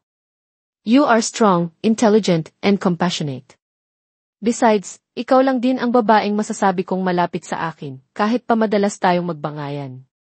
Binobola niyo po ba ako, sir? Sa tingin niyo po ba madadaan niyo ako sa ganyan-ganyang papuri? Tanong ni Ilya, ngunit hindi niya mapigilan ang pamumula ng kanyang mukha at ang bahagyang pagngiti. Natawa ng bahagya si Rico. Kitang-kita niya kasi ang labis na pamumula ng mukha ng kanyang sekretarya. Hindi rin ito magawang tumingin ng diretso sa kanya. Totoo ang lahat ng sinabi ko, Lia. Hindi kita kailangang bulahin para lang pumayag ka sa hinihingi kong pabor. Pero maiintindihan ko kung ayaw mo. Alam ko rin namang hindi basta-basta ang pabor na to. Tumalikod si Rico, tila sumusuko na. Hindi po ako papayag, biglang tanong ni Lia. Napalingon si Rico. Anong sabi mo? Sino po ang nagsabi na hindi ako papayag, sir? Ulit ni Ilya, mas malakas na ngayon ang boses, may halong determinasyon. Nanlaki ang mga mata ni Rico dahil sa gulat at pagtataka. Ibig mong sabihin? Opo, Sir Rico. Pumapayag po akong magkaroon tayo ng anak, sabi ni Ilya, diretso na siyang nakatingin sa mga mata ni Rico, nakikita ang pag-asang sumisilay doon. Really? Seryoso ka ba, Lia? Hindi ka nagbibiro, hindi makapaniwalang tanong ni Rico, lumapit ulit ito kay Ilya. Tumango-tango ang dalaga. Yes, sir. Seryosong-seryoso na po. Pero may mga kondisyon din po ako. Nagulat na lang si Ilya nang bigla siyang yakapin ng mahigpit ng boss niya. Isang yakap na puno ng pasasalamat at saya. Halos lumukso sa tuwa ang puso niya dahil sa kilig na nararamdaman niya ng mga sandaling iyon. Ito ang unang pagkakataon na nangyari ito at pakiramdam ng dalaga ay nananaginip lang siya. Kahit ang dalaga ay hindi makapaniwala sa naging desisyon niya at sa alok ni Rico. Sa kabila noon, nanaig ang kakaibang nararamdaman niya para sa boss niya. Ang pag-ibig na unti-unting nabuo sa paglipas ng mga araw, sa kabila ng kanilang mga bangayan at mas lalong lumala pa. Thank you, Leia. Thank you so much, bulong ni Rico, hindi pa rin bumibitaw sa yakap. Hindi mo alam kung gaano mo ako napasaya ngayon. Hindi ko na kailangang problemahin pa ang mga sakim na kapatid ni Dad dahil sigurado akong makukuha ko ang naiwang yaman at ari-arian ni Dad. Mabibigyan ko ng hustisya ang huling habilin niya. Bumitaw si Ilya sa yakap, medyo nahihiya. Hindi pa po tayo sure dyan, sir. Paano po kayo nakakasigurado na mabubuntis nga ako agad? Minamaliit mo ba ako, Lia? Umisi si Rico, ang dating lungkot sa mga mata ay napalitan ng kislap ng determinasyon at pang-aasa. Magaling akong bumwelo, Lia. Kahit isang beses lang may mangyari sa atin, sigurado akong makakabuo agad tayo. Nag-init ang buong mukha ng dalaga at agad na namula. Napaiwas siya ng tingin, nabalot ng matinding hiya dahil sa mga sinabi ng boss niya. Mas lalo tuloy kumabog ng malakas ang dibdib ni Lia, at unti-unti siyang tila nawawala sa ulirat. Sir naman. Mabilis na lumipas ang mga araw. Matapos ang masinsinang pag-uusap tungkol sa ikasunduan, kung saan iginiit ni Ilya na walang anumang legal na papeles na pipirmahan, kundi isang kasunduan ng tiwala, at na mananatili siyang may karapatan sa bata, ay nagkasundo na sina Ilya at Rico. Hindi iyon naging madali para kay Ilya. Bawat gabi ay iniisip niya kung tama ba ang kanyang desisyon. Ngunit ang pagmamahal niya kay Rico, na matagal na niyang itinatago, ang nagtulak sa kanya. Hanggang sa isang gabi, matapos ang isang tahimik na hapunan sa bahay ni Rico, para raw pag-usapan ang iplano, may nangyari sa kanilang dalawa. Nabalot ng hiya, kaba at pag-aalinlangan ang paligid ng mga sandaling iyon. Ngunit hindi nagtagal, ang mga iyon ay napalitan ng isang kakaibang init at paglalim ng damdamin, hanggang sa pagsaluhan nila ang isang gabing puno ng emosyon at pag-asa. Ano? May nangyari sa inyo ni Sir Rico? Bakit? Paano? Saan? Kailan? At hindi mo man lang sinabi sa akin agad, sunod-sunod na tanong ni Belle kinabukasan sa opisina, halos mapasigaw ito sa gulat ng ikwento ni Ilya ang lahat sa pantry. Totoo ba yung sinasabi mo o nagdedeliryo ka lang? Baka naman pinagluloko mo ako, ha, Lia Reyes? Seryoso ako, Belle. Kalma ka lang, baka may makarinig sa'yo, pabulong na sabi ni Ilya, palingalinga. Huminga siya ng malalim. Kailangan daw ni Sir magkaroon ng anak para makuha ang mana na iniwan ng dad niya.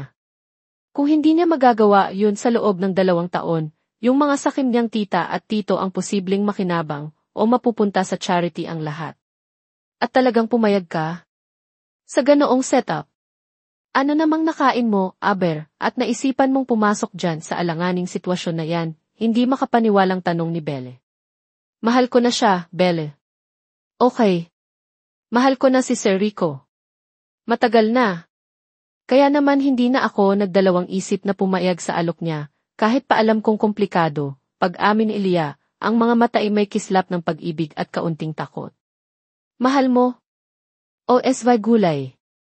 Napatakip pa si Belle sa bibig niya. Sinasabi ko na nga ba't dyan din ang bagsak niyan eh. Ang lakas ng radar ko. Tama ang hinala ko na mahuhulog ka kay Sir dahil sa lagi niyong pagbabangayan. Yung aso't pusa na uwi sa pagmamahalan. Hindi ko napigilan, Belle. Ano pa bang magagawa ko? Puso na to. Pero, Lia, hindi mo ba naisip na baka ikaw lang ang dehado rito? Ikaw ang may gusto sa kanya. Okay, aaminin ko, parang may something din si Sir sa'yo. Pero hindi natin alam kung may gusto rin ba talaga siya sa'yo o ginagamit ka lang niya para sa mana. Paano kapag nakuha na niya sa'yo ang kailangan niya, ang baby, tapos iniwan ka niya? Paano ka na, puno ng pag-aalalang tanong ni Belle. Hindi ko na muna yun ang iniisip, Belle. Mas gusto ko na lang munang pagtuunan ng pansin ang bawat sandali na magkasama kami, o iyong pag-asa na mabuo namin yung baby. Para kung sakaling dumating yung araw na iiwan niya ako, at least nasulit ko yung pagsasama namin at may anak kami. Nasisiraan ka na talaga ng bait, girl, napapailing na sabi ni Belle. Hindi ko lubos akalain na maiisip mong pumasok sa ganyang klaseng arrangement. Parang teleserye lang. Wala eh. Nagmamahal lang ako. At umaasa. Hindi yan excuse, Lia. Pwede kang tumanggi, pwede kang umiwas. Sa tingin mo ba kung kaya kong gawin ang mga iyan ay aabot ako sa ganito? Sinubukan ko rin namang pigilan tong nararamdaman ko, Belle. Pero nabigo lang ako. Ako lang din ang nahihirapan at nasasaktan. Sa pagkakataong ito, gusto ko munang maging masaya sa piling niya o sa ideya na magkakasama kami. Saka ko napoproblemahin na masasaktan ako kapag dumating na ang araw na yon. Napailing na lang ulit si Belle. Ewan ko sa'yo, girl. Hindi kita maintindihan pero wala na rin naman akong magagawa. Best friend mo ako, susuportahan kita kahit sa kabaliwan mo. May nangyari na sa inyo eh. Baka mamaya niyan may nabuo na agad. Magaling daw bumuelo si Sir Rico, di ba, sabay kindat. Nagkibit balikat na lamang si Elia, may maliit na ngiti sa labi. Aminado siyang wala siyang nararamdamang pagsisisi sa ngayon. Napansin din kasi niya ang malaking pagbabago sa pakikitungo ni Rico sa kanya simula noong ikasunduan nila. Mas malambing na ito, mas maalalahanin at mas madalas ngumiti kapag sila lang dalawa. At masaya siya dahil doon. Bumalik na ang magkaibigan sa kani-kanilang mga pwesto at inabala ang mga sarili sa pagtatrabaho. Hindi na napansin ni Elia ang paglipas ng oras dahil sobrang nakatuon ang atensyon niya sa kanyang ginagawa at sa mga alaala ng nagdaang gabi. Excuse me. Nasaan ang opisina ni Ricardo Aguilar? Biglang tanong ng isang matandang babae, si Tita Lorna, na may kasamang matandang lalaki, si Tito Eddie, sa reception area. Hindi na naituloy ni Elia na napadaan para kumuha ng tubig, ang kanyang sasabihin nang makita niya ang babae. Pamilyar sa kanya ang mukha nito. Ito ang babaeng nakita niyang kaaway ng boss niya noon sa lamay ni Don Rafael. Kailangan namin siyang makausap. Importante, sambit naman ni Tito Eddie na maihawak na briefcase. Sandali lang po, sabi ni Elia. Dali-dali siyang tumakbo papunta sa opisina ng boss niya. May ideya na siya kung ano ang pakay ng dalawang matanda. Kaya naman hindi niya mapigilan ang kanyang sariling mataranta. Sir Rico. Sir, hingal na sabi ni Elia pagpasok sa opisina. Nandyan na po yung tito at tita mo sa labas. Hinahanap po kayo. Mabilis na nagsalubong ang mga kilay ni Rico. Ano? Ano naman ang kailangan nila at nagpunta pa talaga sila rito sa kumpanya? Hindi ba sila makapaghintay? Hindi na nakasagot si Elia dahil bumukas ang pinto at pumasok sina Tita Lorna at Tito Eddie, kasunod si Marco. Kailangan ka naming makausap, Rico, giit ni Tita Lorna, umupo agad sa visitor's chair na parang pag-aari niya ito. Importante ito kaya huwag mo nang subukang umiwas o magdahilan. Wala tayong dapat pag-usapan pa. Malinaw na ang lahat sa testamento ni Dad, matigas na sabi ni Rico. Alam na namin ang lahat, Rico, seryosong saad ni Tito Eddie, inilapag ang briefcase sa mesa. Alam na namin ang tungkol sa kondisyon sa mana ni Kuya Rafael. At hindi kami papayag sa gusto niyang mangyari. Hindi namin matatanggap na wala kaming makukuhang kahit isang kusing. Wala kayong karapatan para magdesisyon o magreklamo rito. Pinaghirapan yun lahat ni Dad. Wala kayong naitulong o nayambag man lang sa kumpanyang ito, galit na sagot ni Rico. Kapatid niya kami, Rico. At mga nakatatanda sa'yo. Dapat lang na may makuha kami sa mga naiwan niya, giit ni Tita Lorna. Really? Huwag niyo akong patawanin, Tita Lorna. Sa pagkakaalam ko ay hindi niyo siya tinuring na kapatid noong nabubuhay pa siya at nangangailangan ng suporta. Ngayon niyo lang naisip na kapatid niyo siya, kasi wala na siya at gusto niyong makinabang sa mga pinaghirapan niya. Matuto kang gumalang, Rico Aguilar, sigaw ni Tito Eddie, tumayo ito. Kapatid kami ng dad mo at mas nakatatanda kami kaysa sayo. You don't deserve to be respected, give us if you act like that. You don't deserve to be respected, period, ganti ni Rico. Huwag niyo akong manduhan sa sarili kong kumpanya. Sir Rico, kumalma lang po kayo, pag-aalala ni Lia, lumapit ito sa tabi ng boss. Hindi po makabubuti kung unahin niyo ang galit niyo. Alam na namin ang lahat, Rico, biglang sabat ni Marco, na kanina patahimik na nakamasid. Huwag kang mag-alala. Nandito lang kami para sabihan ka na handa kaming maghintay hanggang sa lumipas ang 2 taon na palugit. Pagkatapos noon, kung wala ka pa ring anak, kami na ang kikilos. Ngumisi si Tito Carlo. Sigurado naman kaming hindi ka magkakaroon ng anak sa ganoong kaikling panahon. Sino ba namang matinong babae ang papayag sa ganong arrangement, dagdag ni Tita Lorna, mapanuyang tinitigan si Lia. Kaya naman, hihintayin na lang namin dumating ang araw na pati ikaw ay wala na ring laban para makuha ang mana ni Rafael. Hindi mo kami mapipigilan, Rico. Makukuha namin kung ano ang dapat ay sa amin. Hindi kami titigil hanggat hindi kami nagtatagumpay. Nagbabantang sabi pa ni Tita Lorna. Naglakad na paalis ang 3 matanda, nag-iwan ng tensyon sa hangin. Saka pa lamang nakahinga ng maluwag si Rico. Kanina pa siya nagpipigil ng galit. Mabuti na lang at nasa tabi niya si Lia na kahit papaano ay pinakakalma siya. Ano na ang plano mo, sir? Mukhang hindi talaga matatahimik ang mga yon, tanong ni Lia, may pag-aalala. It's okay, Lia. Nandyan ka na rin naman, di ba? Wala na tayong ibang gagawin kundi ang maghintay at umasa, sabi ni Rico, hinawakan ang kamay ni Lia. Paano kung walang mabuo, sir? Paano kung hindi tayo magtagumpay sa unang subok natin?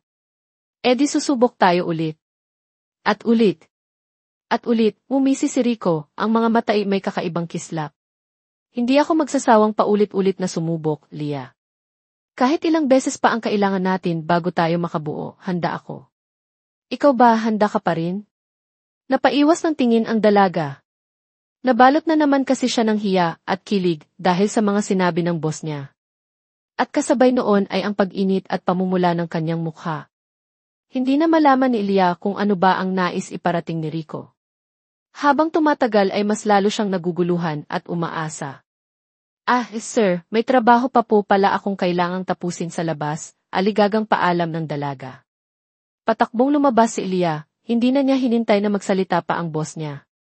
Naiwan namang nakangiti si Rico sa kanyang opisina. Nakaukit ang isang kakaibang ngiti sa kanyang labi habang pinagmamasdan ang pintong nilabasan ni Lia. Hindi niya maitatangging may kakaibang saya siyang nararamdaman sa tuwing makikita at makakasama niya ang kanyang sekretarya, na ngayon ay higit pa roon. Dumiretso si Lia sa kanyang pwesto, ngunit agad siyang natigilan nang makita si Marco na prenteng nakasandal sa gilid ng kanyang cubicle, tila hinihintay siya. Nabalot ng pagtataka at kaba ang dalaga habang titig na titig siya sa lalaki. Anong kailangan mo? Hi, Lia. Nagkita ulit tayo. Mukhang paborito kang ang alalay ng pinsan ko, nakangising sambit ni Marco, lumapit ito sa kanya. Ano naman ang kailangan mo sa akin? Manggugulo ka na naman ba? Matapang na tanong ni Leah, kahit kinakabahan. Bahagyang natawa ang lalaki. Ang judgmental mo naman. Di ba pwedeng nagpunta lang ako rito para bisitahin ka? O baka naman, alukin ka ng mas magandang offer. At sino naman ang niloloko mo? Huwag ka nang magsayang ng oras mo sa akin, okay? Hindi ako interesado sa anumang sasabihin mo, matigas na sabi ni Leah. Hard to get. I like it, pabulong na sambit ni Marco, ang ngisi ay mas lumawak. Ganyang klaseng babae pala ang tipo ng pinsan kong si Rico. Ano bang nakita mo sa lalaking iyon at parang aso kang sunod ng sunod sa kanya? Pera? O baka naman may iba pa? Wala ka nang pakialam doon. Nanlaki ang mga mata ni Leah nang bigla siyang hinawakan ni Marco sa braso at idinikit sa pader ng cubicle. Magaling ba siya sa kama, Leah? Masarap. Kung ano man yung performance niya, sinisigurado ko sa'yo, mas magaling at mas masarap ako kaysa sa kanya. Subukan mo ako. Bastos ka. Isang malakas na sampal ang dumapo sa pisngi ni Marco, ganti ng dalaga.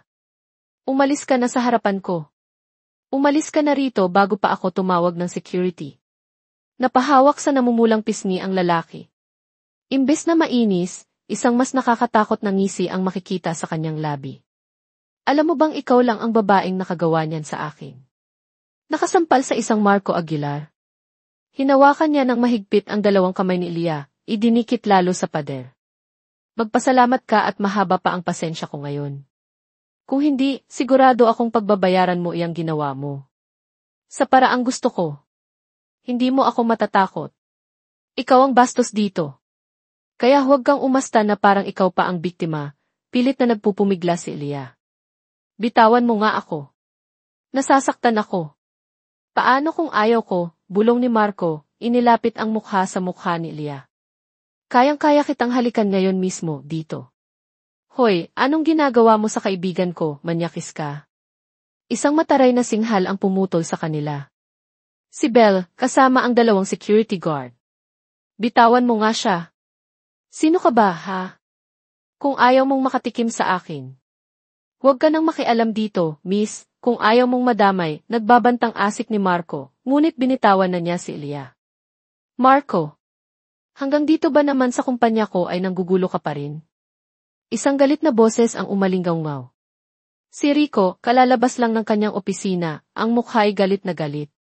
Bitawan mo siya, sabi, sigaw ni Rico. At ano, magpapatawag ka na naman ng security para palabasin ako, pinsan. Kahit kailan talaga, umaasa ka pa rin sa ibang tao, Rico. Mabilis ang naging pagkilos ni Rico. Sa isang iglap, isang malakas na suntok ang tumama sa panga ni Marco, na agad nitong ikinatilapon at nasubsob sa sahig. Dali-dali namang nilapitan ni Belle si Leah, na nanginginig pa rin sa takot at galit. Pareho silang nagulat sa bilis ng pangyayari. Sa susunod na hawakan mo ulit si Leah, o makita ko pa ang pagmumukha mo rito, hindi lang iyan ang aabutin mo sa akin, galit na sabi ni Rico kay Marco na inaalalayan ng mga guard. Huwag na huwag ka nang lalapit sa kanya. Marco, tandaan mo iyan. Puro ka naman pagbabanta, Rico. Manang-mana ka sa tatay mong mahina, sigaw ni Marco habang kinaladkad na palabas ng mga security. Pareho kayong mga talunan. Nang mawala na si Marco, kahit papaano ay nabawasan ang kaba na nararamdaman ni Leah. Nakahinga siya ng maluwag. Are you okay, Leah? Sinaktan ka ba niya? Nag-aalalang tanong ni Rico, hinawakan ang mga balikat ni Leah at siniyasat kung may galos ito. Aayos lang ako, sir. Salamat po, medyo nautal na sagot ni Leah. Sigurado ka ba? Gusto mo bang dalhin kita sa klinik o sa ospital? Umiling si Leah. Hindi na po kailangan, sir. Ayos lang po talaga ako. Nagulat lang po. Sinuring maigi ni Rico ang buong katawan ng kanyang sekretarya, tinitingnang maigi kung hindi ba ito nasugatan o nagalusan. Ang kanyang mga mata ay puno ng matinding pag-aalala. Bakas ang pagtataka sa mukha ni Leah at Belle habang pinanonood nila ang kanilang boss. Ngayon lang nila nakitang ganito ka-protective at ka-concern si Rico. Maya-maya lang ay bumalik na si Rico sa kanyang opisina, ngunit bago pumasok ay sumulyap muna ito kay Leah. Naiwang nakatanga ang magkaibigan. Ano yun, girl? Nag-uusisang tanong ni Belle. Grabe naman kung mag-alala sa'yo si Sir Rico. Ang iiha, pero in kilig way. Ngayon lang nangyari yun, ha? Dati, pag may empleyadong umiiyak, deadma lang siya. Hindi ko rin alam, Belle. Kahit ako ay nagulat dahil sa inasta niya kanina, sagot ni Leah, ang puso ay kumakabog pa rin. Hindi kaya eh. Hindi na nagawang tapusin ni Belle ang kanyang sasabihin, dahil napatakip na siya ng kanyang kamay sa kanyang bibig, nanlalaki ang mga mata. Parang hindi siya makapaniwala sa kanyang iniisip, na nagdudulot ng labis na pagtataka kay Leah. Ano ba kasi yun, Belle? Ang ihi mo naman dyan. Ano ba? Ninanamnam ko pa yung epiphany ko, singhal ni Belle. Kahit kailan talaga, napaka-kj mo. Hindi mo man lang ako hinayaang i-enjoy ang moment. Sabihin mo na lang kasi kung ano yun para hindi na ako mangulit pa. Okay, fine. Naisip ko lang, baka yung naging reaksyon ni Sir kanina, yung sobrang pag-aalala at pagiging protective baka dahil may gusto na rin siya sa'yo. As in, like, love, kinikilig na sabi ni Belle. Nanlaki ang mga mata ni Leah. Imposible yan, Belle. Assuming ka talaga, no? Hindi ba pwedeng nag-alala lang yung tao bilang boss ko? Isa pa, galit talaga siya sa pinsan niya. Baka nadala lang ng emosyon. Hindi yun ganun, girl. Iba ang nakita ko sa mga mata ni Sir kanina. May something. May spark. May chemistry kayo, aminin. Ewan ko sa'yo, Belle. Kung ano-ano na lang talaga yung nakikita mo at iniisip mo, sabi ni Leah, ngunit sa loob-loob niya, isang maliit na pag-asa ang sumibol. Bumalik na si Leah sa kanyang pwesto at nagpatuloy sa pagtatrabaho. Pinilit niyang ituon ang atensyon niya sa kanyang ginagawa, ngunit nabigo siya. Paulit-ulit na pumapasok sa isip niya ang mga sinabi ni Belle at ang mga ikinilos ni Rico. Kahit siya, hindi na rin mapigilang mapatanong. Paano nga kaya kung nagugustuhan na rin pala siya ng masungit niyang boss? Isang buwan ang mabilis na lumipas. Sa loob ng panahong iyon, mas naging malapit sina Leah at Rico, lalo na't sinusubukan nilang bumuo ng pamilya. Isang umaga, habang nagkakape si Leah sa pantry, naramdaman niya ang kakaibang pagkahilo at nasusuka. Leah, okay ka lang? Namumutla ka, tanong ni Belle na kararating lang. Medyo nahihilo lang ako, Belle. Baka dahil sa puyat kagabi, sagot ni Leah. Pero sa mga sumunod na araw, paulit-ulit ang pagkahilo at pagsusuka ni Leah, lalo na sa umaga. Nagpasya siyang bumili ng pregnancy test. Nanginginig ang kamay niya habang hinihintay ang resulta. Nang makita niya ang dalawang linya, napaiyak siya sa halo-halong emosyon, tuwa, takot, pag-asa. Kinagabihan, sa bahay ni Rico, ibinalita niya ito. Rico, buntis ako, nanginginig na sabi ni Leah, ipinakita ang pregnancy test. Napatanga si Rico. Pagkatapos ay dahan-dahang umiti, isang iting abot tenga. Totoo, Leah. Magkakaanak na tayo. Niyakap niya si Leah ng mahigpit. Salamat, Leah. Salamat. Patuloy sa panggugulo sina Tita Lorna at Tito Eddie, kasama si Marco. Panay ang kanilang pagbisita sa opisina, nangungulit tungkol sa mana. Pumayag ka na, Rico. Paghasya na lang natin ang naiwan ni Kuya Rafael, seryosong sambit ni Tito Eddie isang araw sa opisina ni Rico. Para matigil na to at matahimik na ang lahat. Nga naman, iho. Ikaw lang din ang mapapagod sa kakalaban sa amin, giit ni Tita Lorna. No. Hindi ako papayag, matigas na sabi ni Rico. Wala kayong karapatan sa naiwan ni Daddy, at ipaglalaban ko iyon hanggang sa huli. Natawa si Tito Eddie. Hindi mo nga rin naman makukuha ang mana mo, Wala ka namang anak. Ano bang pinanghahawakan mo? Nagsasayang ka lang ng oras mo, Rico. Hindi ka magkakaanak, kaya hindi mo rin makukuha yon, segunda ni Tita Lorna. At sino namang nagsabing hindi siya magkakaanak? Isang matatag na boses ang sumingit. Si Leah, lumabas mula sa isang sulok ng opisina ni Rico kung saan siya kanina pa nakikinig. Lumapit siya kay Rico at hinawakan ang kamay nito. Kung ako sa inyo, Tita Lorna, Tito Eddie, at ikaw Marco, aalis na ako at titigil na sa panggugulo. Wala na kayong mapapala rito, matapang na sabi ni Leah. At sino ka namang babae ka para makialam dito? Mataray na tanong ni Tita Lorna. Huwag ka nang sumali rito, Leah. Lumabas ka na, sambit ni Marco, may halong pagbabanta. Kung ako na lang sana ang pinili mo, hindi ganito kagulo ang buhay mo. Asa ka pa, Marco, umisi si Lia. Humarap siya sa tatlo. Buntis ako. At si Rico ang ama. Kaya matutupad na ang huling habili ni Don Rafael at mapapasa kanya na ang buong mana. Ipinakita niya ang resulta ng kanyang ultrasound. Sabay na napabulala sina Tita Lorna at Tito Eddie, hindi makapaniwala. Ano bang kalokohan to, Lia? Huwag mo kaming niloloko, singhal ni Marco, sinubukang hawakan ang braso ni Lia, ngunit dalawang malakas na sampal mula kay Lia ang sumalubong sa mukha niya. Ang ikalawang sampal ay may dalang papel na ikinagulat ni Marco nang makita iyon, isang kopya ng medical certificate mula sa doktor. Yan ang pruweba na buntis ako. Kung may duda pa kayo, hintayin inyong mga anak ako.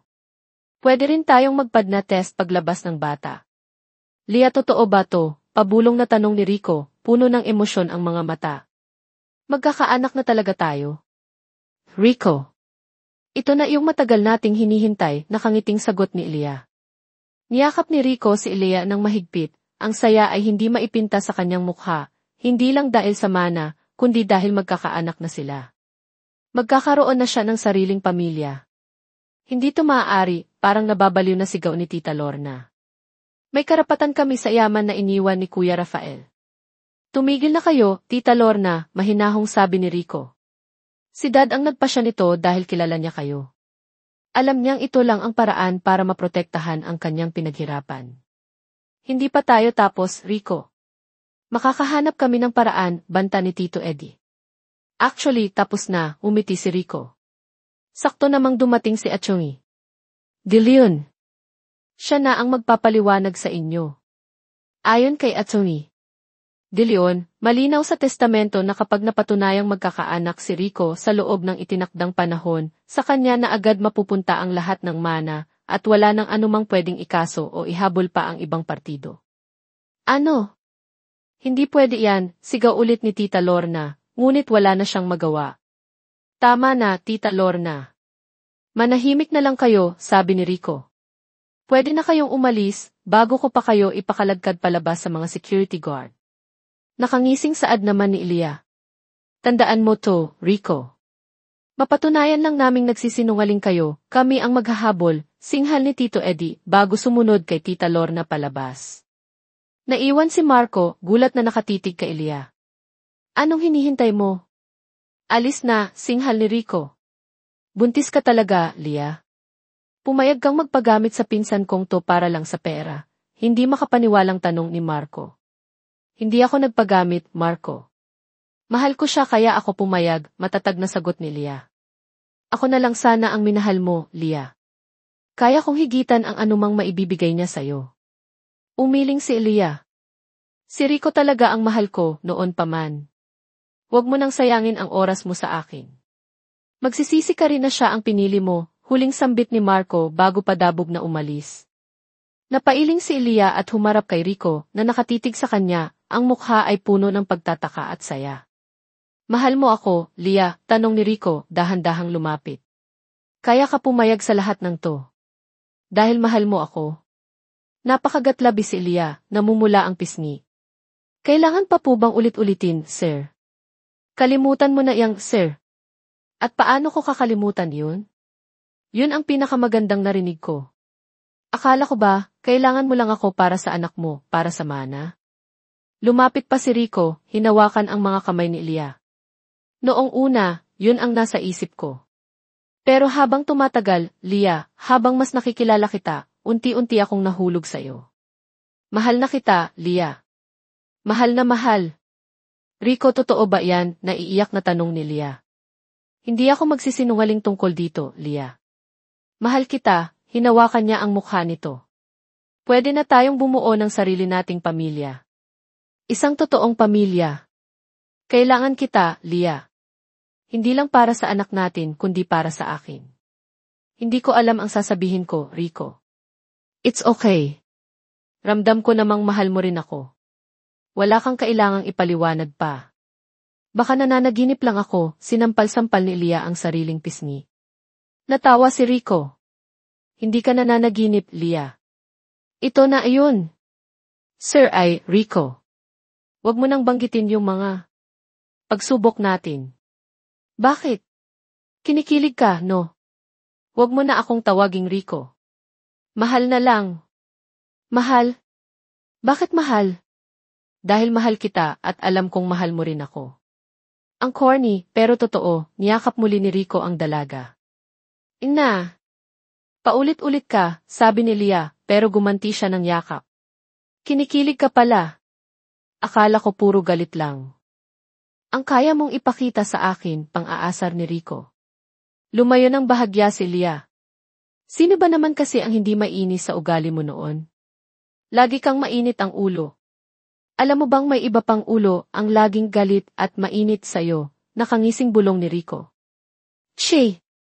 Manyakis ka talaga, pabirong hampas ni Leah sa braso ni Rico. Sa paglipas ng mga araw, mas lalong umusbong at namukadkad ang pagmamahala ni Leah at Rico.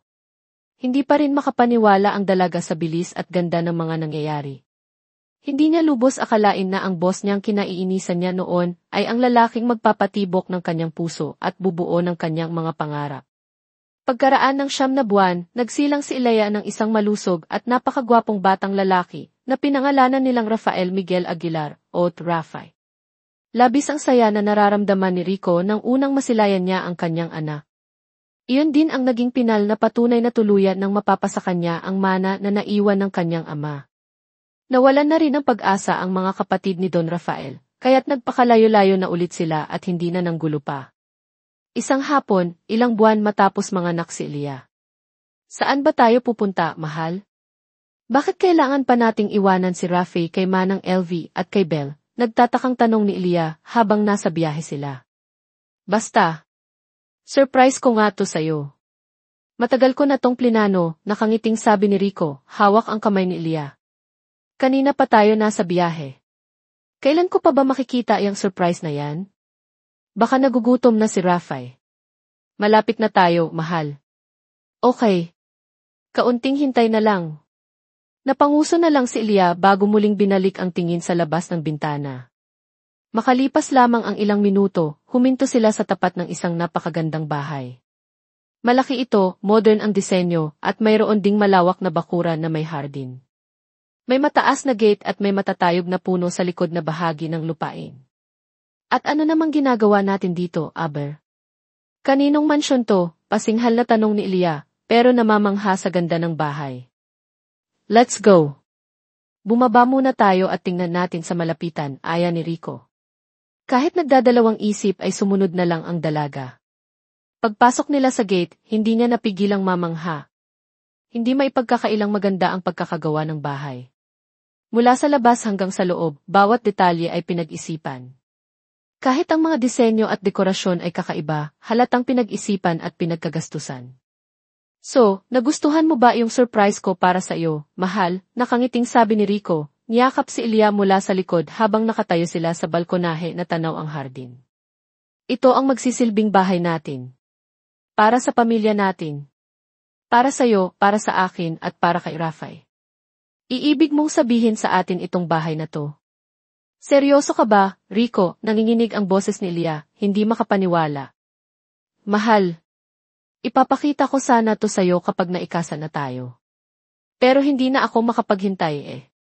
Gusto ko na rin na magkasama na tayong tumira sa iisang bahay, bilang isang tunay na pamilya. Ang ganda, Rico, ang ganda-ganda, hindi na napigilan ni Leah ang pagpatak ng kanyang mga luha. Pangarap ko lang noon na magkaroon ng sariling bahay, kahit maliit lang. Hindi ko lubos akalain na matutupad yun ng ganito pa. Niyakap niya si Rico. Salamat, mahal. Salamat talaga. Gusto kong makita kang masaya, mahal. Gagawin ko ang lahat para mapasaya ka, sa abot ng aking makakaya, sabi ni Rico. Bigla na lang lumuhod si Rico sa harap ni Leah, may kinuha sa kanyang bulsa. Isang maliit na pulang kahon. Mas lalong napaiyak si Leah. Gusto ko nang umpisahan ang buhay na kasama ka habang buhay, Leah Reyes. Gusto kong gumising araw-araw na ikaw ang katabi ko, ikaw ang kasama ko sa bahay na to, pati na rin ang anak natin. Ayoko nang magsayang pa ng oras. Okay.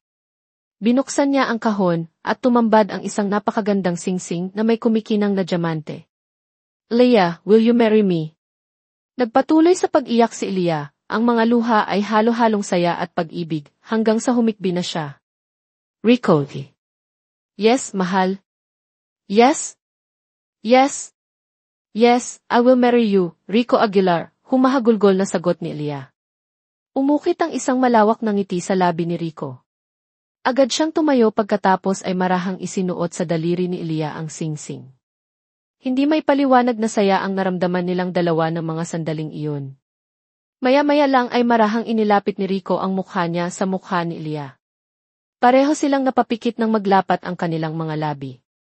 Ninamnam nila ang matamis na halik, ang bawat segundong magkalapat ang kanilang mga labi, isang pangako ng walang hanggang pagmamahalan. I love you so much, Leah, bulong ni Rico. I love you too, Rico. So much. Thank you. Thank you for everything. Makalipas lamang ang ilang linggo, sa isang simpleng ngunit napakagandang seremonya sa simbahan na dinaluhan ng kanilang malalapit na kaibigan, syempre, si Belle ang maid of honor, at ilang piling kamag-anak, tuluyan ng ikinasal sina Leah at Rico. Wala nang ibang mahihiling pa. Ang mag-asawa. Mayroon na silang napakagwapong anak, isang magandang tahanan, at isang pamilyang puno ng pagmamahalan. Parang kailan lang ay madalas pang magtalo at magbangayan sina Leah at Rico sa opisina. Ngayon, sila na ay magkasundo na, nagtutulungan sa lahat ng bagay, at pinupuno ang bawat isa ng pagmamahal at suporta. Sa kabila ng mga masusungit na simula, mga komplikadong sitwasyon, at mga pagsubok na kanilang pinagdaanan, sadyang sa pag-ibigan pa rin pala sila hahantong. Isang patunay na kakaiba kung kumilos ang pag-ibig. At kahit ano pa ang problemang kaharapin, kung tunay ang nararamdaman, ito at ito pa rin ang mananaig. Hindi man inaasahan ni Leah at Rico na magkakatuluyan silang dalawa, mas pinili nilang maniwala sa pag-ibig, sa tadhana at sa isa't isa. At hindi naman sila nagkamali dahil naging masaya, matatag at puno ng tikiligi ang kanilang pagsasama hanggang sa huli.